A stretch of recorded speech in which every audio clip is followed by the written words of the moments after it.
보세요. 눈을 의심케 하는 제목이에요. 허주현 변호사님, 어느 나라에서 있었던 일입니까 대체? 어디 별나라 얘기 같은데 안타깝게도 우리나라에서 일어난 사건 세상에. 이야기입니다. 사건은 2019년으로 거슬러 올라가는데요. 실내 골프장에서 40대 남녀가 만나게 됩니다. 연인으로 발전해서 동거하기까지 이제 시작을 하게 되는데 네. 한 1년 정도 동거를 하고 난 뒤에 이 여성이 남성을 굉장히 믿고 의지를 하기 시작했어요.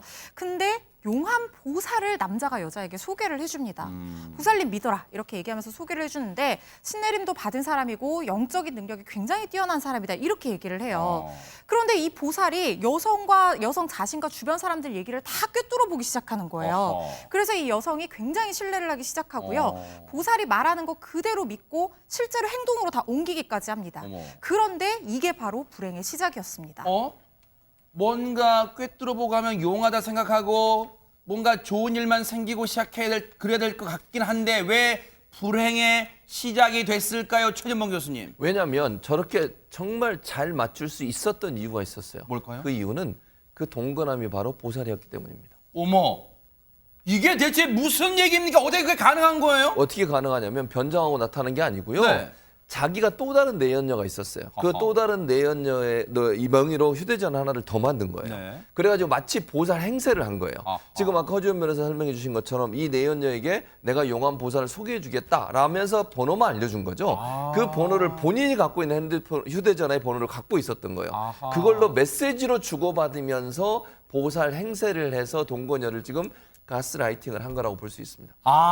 직접 보살이라는 사람을 대면한 건 아니고 휴대전화로 메시지로 뭔가 조종 딱 들어맞히는 그런 내용으로 조종을 했다는 건데 얘기만 들어도 소름이 온몸에 쫙 끼칩니다. 안진용 기자님. 네, 그 소름 끼치는 내용들 보살로서 어떤 메시지를 보냈는지 소개해드리겠습니다.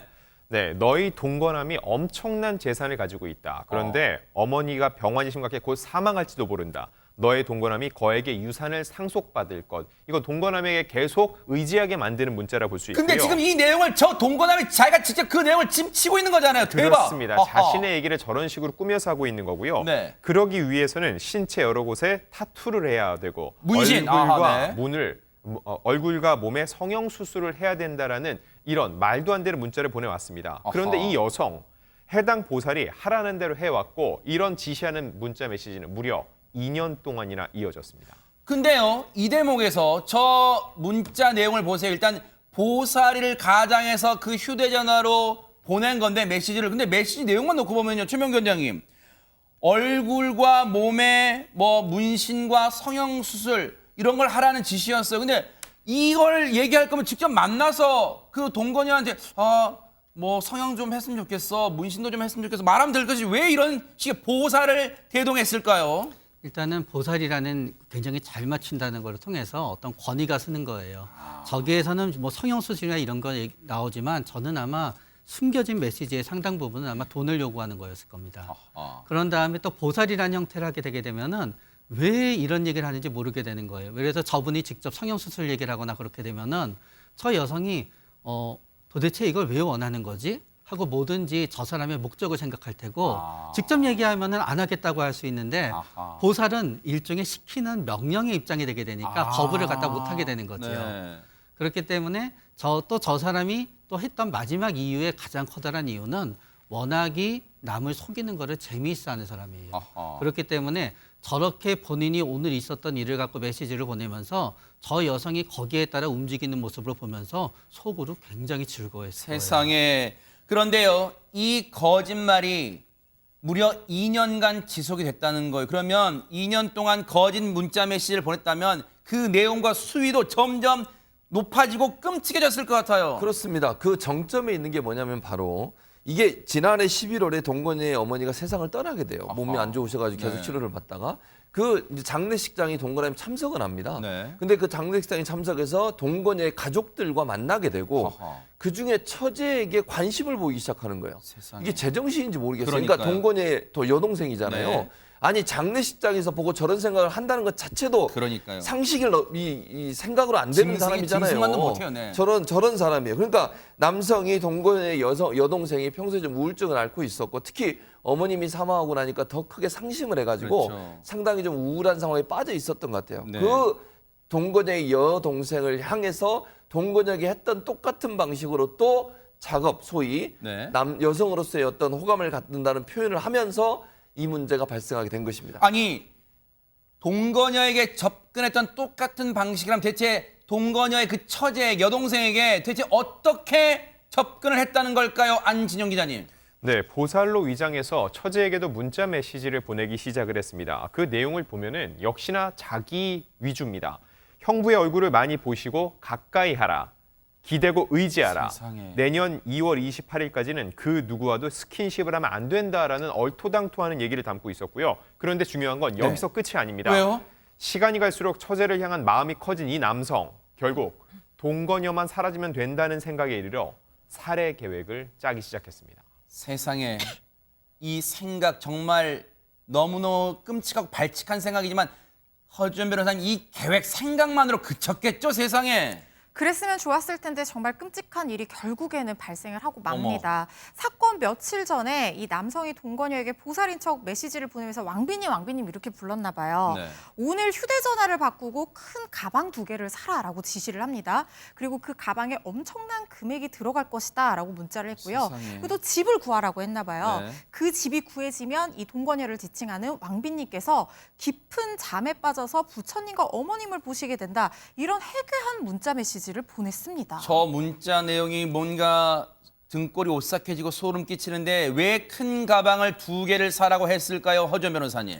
저도 너무 소름이 끼치는데요. 끔찍한 범행을 계획하고 있었기 때문으로 보입니다. 세상에. 남성이요 범행 전에 동거녀가 스스로 도주한 척 꾸미기 위해서 수면제가 포함된 약을 처방받고 동거녀 소유의 차까지 미리 팔았다고 하고요. 아하. 사건 당일에는 결국 이 동거녀에게 수면제를 탄 음료를 건넸습니다. 세상에.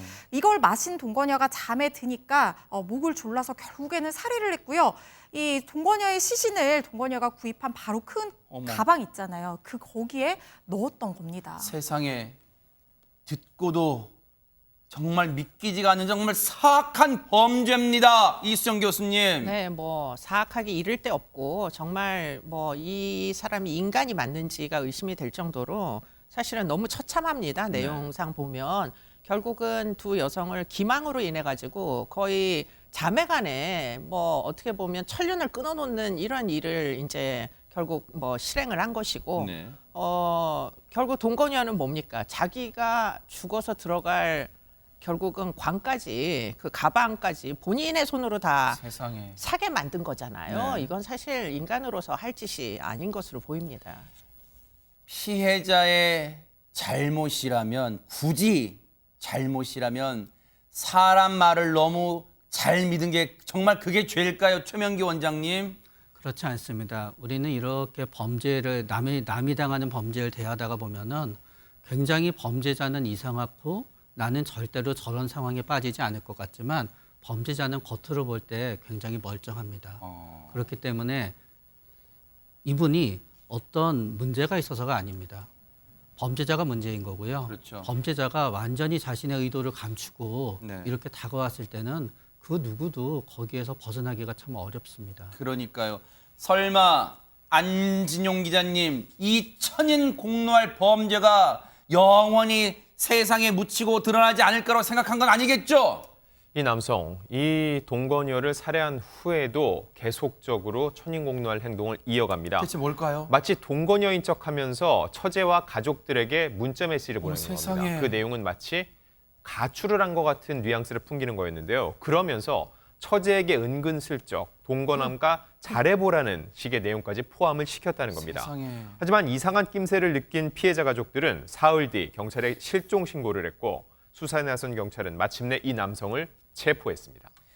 이 인간 같지 않은 인간에게 법원이 어떤 중죄를 내렸을까요? 최전봉 교수님. 네, 다행히 법원이 중죄를 내렸습니다. 이 인간 같지 않은 짐승만도 못한 이 인간에게 경찰이 사체 은닉 그리고 살해 혐의로 기소를 했고요. 네. 1심 법원의 판결이 지난달 29일 날 나왔는데 무기징역을 선고했습니다. 무기징역을 선고하며 판사님은 대체 뭐라고 얘기를 했을까요? 허주원 변호사님. 범행 수단이 충분히 잔혹하고 악랄하다라고 표현을 했습니다. 그리고 이 사람 형사처벌 받은 전력도 여러 차례 있었는데요. 미성년자 간음죄로 징역 8개월, 특수강도죄로 징역 2년 6개월 선고받은 거 포함해서 굉장히 끔찍한 범행들 여러 차례 저질렀던 사람인 네. 거예요. 심리 분석해봤더니 반사회적 성향 관찰됐고 재범 위험성도 높다고 봐서 무기징역이 선고가 된 겁니다.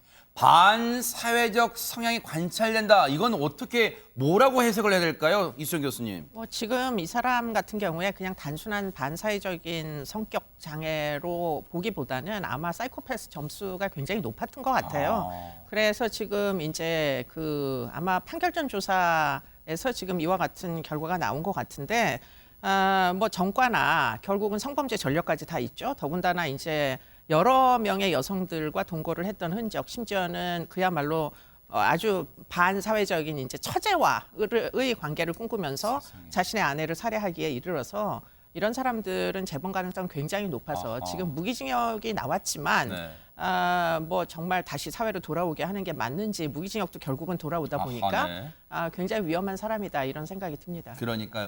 영구적으로 우리 사회와 격리시켜야겠다는 그런 생각 시청자분들이 아마 하시지 않을까 그런 생각을 해봅니다. 정말 분노가 치미는 그런 충격적인 사건이었습니다. 보고 계십니까? 대박 사건. 네, 안녕하십니까? 김명준입니다. 여러분과 함께하는 뉴스파이터. 다양한 소식과 뉴스를 보고 싶으시면 화면 오른쪽을 꾹 눌러 구독해 주시길 바랍니다. TV로도 유튜브로도 여러분께 한 발 더 다가가겠습니다. MBN 뉴스와 뉴스파이터를 사랑해 주셔서 고맙습니다.